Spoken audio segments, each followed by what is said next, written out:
একটা মেয়ে কিন্তু জীবনে খুব অল্পতেই খুশি হয়, খুব সামান্য কিছুতেই তাকে কিন্তু খুশি করে রাখা যায়। বাপের বাড়িতে একটা মেয়ে কিন্তু খুব অল্প সময় থাকে, জীবনের অধিকাংশ সময়টা কাটায় সে শ্বশুর বাড়িতে। তাই খুশির ব্যাপারটা কিন্তু শ্বশুর বাড়ি থেকেই পাওয়াটা যদি বেশি হয় তবে সেটাই কিন্তু খুব ভালো হয়। বিয়ের আগে যদি বাপের বাড়িতে বাবা কটা করে টাকা তার হাতে দেয়, মানে অল্প কটা টাকা, তাতে কিন্তু মেয়েটা ভীষণ খুশি। না তার বাবা তাকে টাকা দিচ্ছে, মাস গেলে বাবা মায়না পেয়ে তার হাতে কটা কটা টাকা দিচ্ছে, এটা যে তার কত আনন্দের বলার কথা না। আর যে মেয়ে রোজগার করে তার ক্ষেত্রেও কিন্তু ব্যাপারটা সেই একই। আর শ্বশুরবাড়িতে আসার পরে তার স্বামী যদি তার হাতে কয়েকটা করে টাকা দেয়, মানে তার সামর্থ্য অনুযায়ী যতটুকু সে দিতে পারে সেইটুকু যদি তার স্ত্রীর হাতে তুলে দেয়, তার বউয়ের হাতে তুলে দেয়, সেই বউ যে কতটা খুশি হয় সেই বউটাই জানে। বউটা যদি রোজগারে হয়, যদি সে নিজের টাকা নিজে প্রচুর টাকা রোজগার করে মাস গেলে, তবে নিজেই কিন্তু সে প্রচুর জিনিসপত্র কেনাকাটা করতে পারে। কিন্তু না, তবুও তার মধ্যেও যদি তার স্বামী তার হাতে কিছু সামান্য কিছু টাকা তুলে দেয়, সেই টাকাটা কিন্তু সে অতি যত্ন করে গুছিয়ে রাখে। আর সে মনে খুব শান্তি পায় যে ওই টাকাটা তার স্বামী দিয়েছে। সে প্ল্যান করে যে ওই টাকাটা দিয়ে কী করবে, মাসের পর মাস ওই টাকাটা জমিয়ে সে কিন্তু অনেক কিছু করে, ঘরের জিনিসপত্রই করে।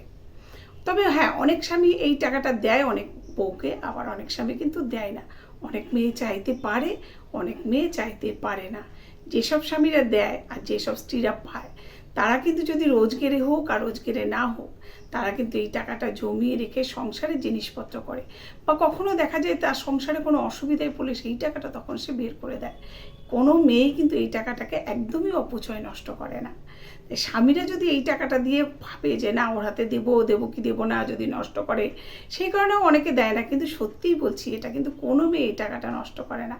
আর যদি শ্বশুরবাড়িতে গিয়ে স্বামী তো দিলই, যদি শ্বশুরও তার হাতে কটা টাকা দেয়, তাহলে যে সে মেয়ে কতটা খুশি হয় সে আর বলার কথা না। সে আনন্দে উৎফুল্ল হয়ে ওঠে, না আমার শ্বশুরমশাই এই টাকাটা আমাকে দিয়েছে, আমার বর আমাকে এই টাকাটা দিয়েছে। সেই টাকাটাই সে সঞ্চয় করে রেখে রেখে কিন্তু ঘরের জন্য কিছু করে, শ্বশুর বাড়ির জন্য কিছু করে। আর শ্বশুর বাড়িটাই তার নিজের বাড়ি।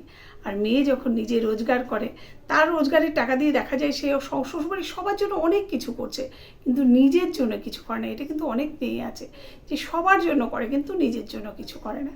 তখন সেই স্বামী বা শ্বশুরের দেওয়া টাকাটা থেকে কিন্তু সে কিছু করতে পারে নিজের জন্য। বা শ্বশুর বা স্বামী তারা বলতেও পারে যে তোমাকে যে আমরা টাকা দিই সেই টাকাটা দিয়ে তুমি এটা করো, তোমার জন্য এটা কেন, তোমার জন্য ওটা কেন, এটাও কিন্তু তারা বলতে পারে। তো সমস্ত শ্বশুর বা স্বামী তারা যদি প্রত্যেকটা মেয়েকে এরকম কিছু করে, সামান্য কিছু তাদের সাধ্য অনুযায়ী মেয়েটার হাতে দেয়, তাদের বাড়ির বৌমার হাতে দেয়, তবে কিন্তু সংসারের শান্তিটাও বজায় থাকে, তার মনটা শান্ত থাকে।